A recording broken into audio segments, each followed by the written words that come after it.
जय हिंद। आज के विषय में समझेंगे भारत का एक अद्भुत राज्य देवभूमि उत्तराखंड में बीते कुछ दिनों से काफी ज्यादा हलचल देखने को मिला है।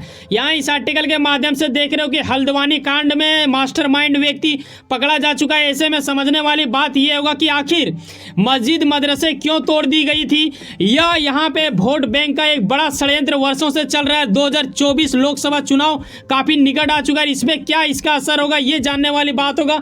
इसके अतिरिक्त हर उन पहलुओं के ऊपर गहराई पूर्ण समझने की प्रयास से रहेगा। तो आओ स्टेप बाय स्टेप समझते हैं कि आखिर मामला कहां से क्या जुड़ा हुआ है। वहीं देखने को यह भी मिलता है सूत्रों के हवाले कि भारत के कुछ खास वर्गों को यह भी लगता है कि उत्तराखंड की सरकार यानी बीजेपी सरकार वहां के मुसलमानों को सता रही है और वो मुसलमान निर्दोष है। भाई साहब, इन मुसलमानों के घरों से गन भी निकला है, जो कि वीडियो के अंत में आप समझोगे। हालांकि वहां के जो लोकल डीएम है उनका ये कहना है कि ये हिंदू मुस्लिम की लड़ाई नहीं है, ये अतिक्रमण और प्रशासन के बीच का है, तो इसे हिंदू मुस्लिम का मुद्दा बना के ना भड़काएं। तो ये कहीं ना कहीं समझने वाली बात होगा। लेकिन क्यों वहां की सरकार विवश हो गई और ऐसा कुछ करना पड़ा, ये एक बड़ा मुद्दा बन गया। यकीनन आपने एक सप्ताह से इन मुद्दों के ऊपर कुछ ना कुछ सुन रखा होगा। बता दूं कि सरकारी आंकड़े के अनुसार उत्तराखंड के लिए सबसे बड़ी समस्या यह है कि वहां के करीब 11,814 हेक्टेयर जमीन पे अवैध रूप से कब्जा कर ली गई है वहां के लोगों की ओर से, जिसमें कि PWD, रेलवे, सिंचाई, वन भूमि इत्यादि का क्षेत्र वहां पाया जाता है। आपने देखा होगा ना कि जब भी रेलवे पटरी रहता है ना, तो अगल बगल काफ़ी रिक्त स्थान हुआ करता है। उसमें ज़्यादातर लोग क्या करते हैं कि धीरे धीरे झोपड़ी के साथ बसते हैं, फिर धीरे धीरे वो लोग पक्का मकान कर लेते हैं और सरकार उस वक्त उतना ध्यान नहीं दे पाती बाद में ये। और रेलवे बता दूं कि केंद्र सरकार के अंतर्गत आता है, तो राज्य सरकार और केंद्र सरकार के बीच में भी वहाँ पे थोड़ा बहुत उलझन देखने को मिल सकता है। इसीलिए इसे हिंदू मुस्लिम के कैटेगरी में ना लें। अगर अतिक्रमण होता क्या है ये जानने वाली बात होगा। कोई भी व्यक्ति किसी इमारत या प्रॉपर्टी के गैर कानूनी तरीके से प्रवेश करता है, या फिर इमारत के कुछ हिस्से में जानबूझकर या फिर अनजाने में, कई लोग ऐसे कहते हैं कि बेटा अनजाने में हो गया, बेटा अनजाने में करोगे तो वो भी अवैध माना जाएगा, इसे भी अतिक्रमण ही कहा जाएगा। तो ये जानने वाली बात होगा। देखने वाली बात होगा कि वहाँ की बीजेपी सरकार आनी, वहाँ के CM पुष्कर जी की ओर से क्या स्टेटमेंट दी गई है। बता दूँ कि इन अवैध मामलों को लेकर वो परेशान हो चुके थे, तभी तो वहां की सरकार ने अध्यादेश लाकर एक तरह से अवैध जमीन को मुक्त करने तथा उनके उल्लंघन करने पे 10 साल की सजा का प्रावधान रख दिया था। उसके बावजूद भी वहां ऐसा कुछ देखने को मिल चुका है। ये हुआ वहां की वास्तविकता की निकट वाली पहला पहलू जो आपको पता होना चाहिए, तभी आप इस मैटर को बारीकी पूर्वक समझ पाओगे। अब हम आते हैं कि उस मस्जिद को तोड़ने के लिए कैसे प्रयास किया गया था। वैसे तो ये मुद्दा काफी पुराना है, पिछले साल भी ये एक बार उठा था, लेकिन उस वक्त कुछ ना हो पाया था। यहाँ ये होता है कि बीते कुछ ही दिन पहले की बात है, जब हम बात करते हैं 30 जनवरी को वहाँ के मुसलमानों को नोटिस दी जाती। ये इलाका देखो हल्द्वानी कांड इसे बोला जा रहा है, लेकिन ये पाया जाता है कि हल्द्वानी के ही अंतर्गत एक इलाका है जिसे वनभूलपुरा बोला जाता है। ये वनभूलपुरा के अंतर्गत वाली ज़मीनों पे वहाँ पे मस्जिद अवैध रूप से बनाया गया मदरसे, इसे तोड़ने के लिए 30 तारीख को नोटिस इन लोगों को दे दिया गया था। अब ये खेला क्या करते हैं, इनका ये कहना है कि जब वहाँ प्रशासन पहुँचता था कि भाई साहब हमारे यहाँ पे अगर अतिक्रमण है तो फिर यहाँ स्कूल, सरकारी अस्पताल इत्यादि कैसे बने। तो ये भी एक तरह से बड़ा सवाल बन जाता है। लेकिन मैं बताना चाहूँगा यहाँ सिर्फ मस्जिद का अगर देखें, मदरसे का करीब 15 से 20 संख्या है, वहीं धर्मशाला एक है, तो वहाँ पे मंदिर भी करीब 2 है, इंटर कॉलेज भी है, फिर प्राथमिक स्कूल भी देखने को मिल रहा है 5। ऐसे करीब 4,000 से लेकर 5,000 तक की वहाँ पे मतलब परिवारों की संख्या, ये भी काफ़ी खास बात हो जाता है। लेकिन प्रशासन जब भी वहाँ जाते हैं उन अतिक्रमण भूमि को मुक्त कराने के लिए, तो प्रशासन से हमेशा यही प्रश्न किया जाता है। प्रशासन के ऊपर उन लोगों का नीयत भी साफ नहीं होता है, इनके ऊपर चोट भी पहुँचाई गई है इन लोगों को, ये भी मैं बताऊँगा आगे।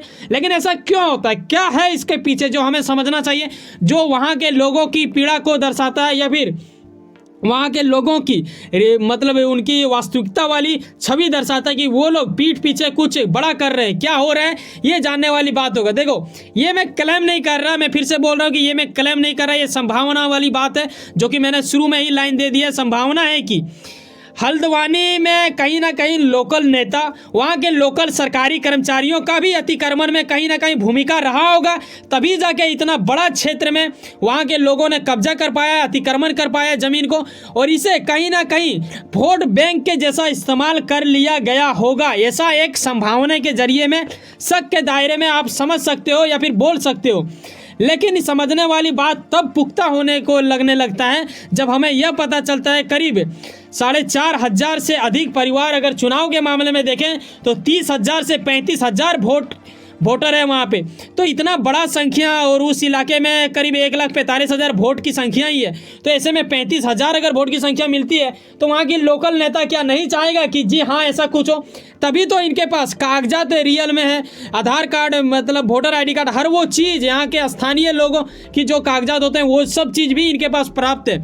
लेकिन क्योंकि मैंने शुरू में बोला कि 2024 लोकसभा चुनाव काफ़ी निकट आ चुका है, तो ऐसे में समझने वाली बात यहाँ एक पॉइंट ये भी होगा कि विपक्ष दल इन मुद्दे को काफ़ी बढ़ा के आगे तक ले जाने की प्रयास अवश्य करेगी, क्योंकि वहाँ अभी वर्तमान में बीजेपी सरकार की सरकार है, ठीक है, जो तक यहाँ खत्म होता है। अब मेन पॉइंट ये आएगा कि जैसे मैंने आपको पीछे बताया कि इन्हें मिला नोटिस कब, 30 जनवरी को, ठीक है जी।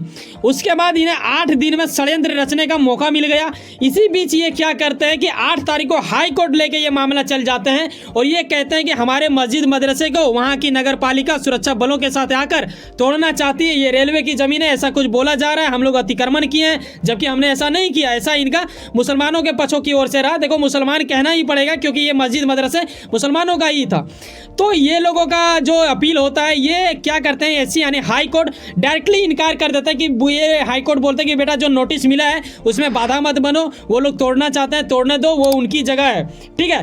अब इनके पास ऑप्शन कुछ बचता नहीं है, इन लोगों को बौखला जाते हैं कि आखिर अब हम रोके तो रोके कैसे। तब ये लोग क्या करते हैं, दरअसल बुलडोजर लिए नगर निगम सुरक्षा बलों के साथ, देखो सुरक्षा बल इन्हें लेना ही पड़ता है, नहीं लेगा क्योंकि ऐसे जब भी आप अतिक्रमण जगहों पे जाते हो तो प्रशासन के ऊपर हमला होने की डर की संभावना बढ़ जाती है। तो ऐसे में इन लोगों ने लेके गया था मस्जिद मदरसे, इन्होंने गिरा दिया, वहाँ एक नमाज वमाज पढ़ने के लिए भी इलाका था, एक रूम, उसे भी धांसा गया। इसी बीच क्या होता है कि उसी माहौल में वहाँ के कुछ मुसलमान लोगों काफ़ी ज़्यादा भड़क जाते हैं और अपने क्रोध को दर्शाते हुए पत्थरबाजी करने लगते हैं। ये पत्थरबाजी इतना अधिक होता है कि वहाँ के पुलिस कर्मियों को काफ़ी ज़्यादा चोट पीड़ा, उसके साथ शर्मिंदगी और सुरक्षा बल को उखाड़ फेंकने की प्रयास, और यहाँ तक कि लोकतंत्र को कुचल देने की भी प्रयास की गई है। प्रशासन के कानून के उल्लंघन करने का भी पूरा तरह से प्रयास किया गया। कई सारे पुलिसकर्मियों को हमला का सामना करना पड़ा, करीब 300 पुलिसकर्मी घायल हो चुके हैं। वहीं नगर निगम, यहाँ तक कि जो पत्रकार गए थे वहाँ पे रिपोर्ट बना रहे थे, उन लोगों को भी चोट पहुँचाने की पूर्ण रूप से इन लोगों ने जद्दोजहद प्रयास किया और इन्होंने चोट पहुँचाया। बता दूं कि उस पुलिसकर्मियों का यह भी कहना है कि कांच की बोतलें, टुकड़े, ठीक है, पेट्रोल भी उन लोगों के पास था, पेट्रोल भी फेंका जा रहा था, आग जलाने की भी प्रयास की जा रही थी, कई सारे गाड़ियों को भी एक तरह से नुकसान किया गया, वहाँ पे पत्थरबाजी इत्यादि भी उनके ऊपर फेंका, ये सब चीज़ झेलना पड़ा इन लोगों को।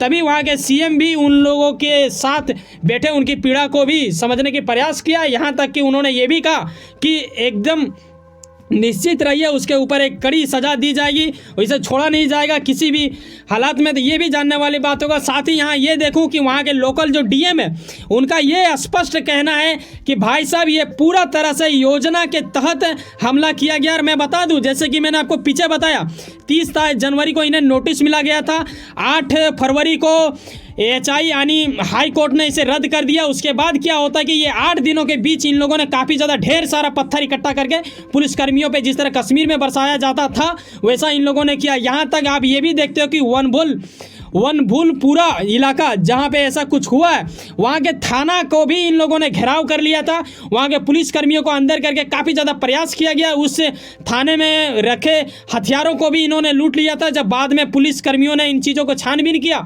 बाकी और सुरक्षा बलों की कंपनी वहाँ बुला दी गई, तैनात कर दी गई, इंटरनेट बंद करवा दिया गया, तब ये सब चीज़ें प्राप्त होता है। करीब 7 तमंचे, 54 कारतूस भी इनके घरों से मिला है। तो कैसे आप समझ सकते हो कि ये लोग एक अच्छे व्यक्ति होंगे? अगर ऐसे अच्छे थे तो फिर इन्हें प्रोटेस्ट करना चाहिए था, ना कि हमला करना चाहिए था। कानून को उखाड़ फेंकने की प्रयास की गई, जो कि काफ़ी ज़्यादा मूर्खता को दर्शाता है और कहीं ना कहीं एक वर्ग को बदनाम करने के भी अपने आप के पेश किया जा रहा है इन लोगों की ओर से।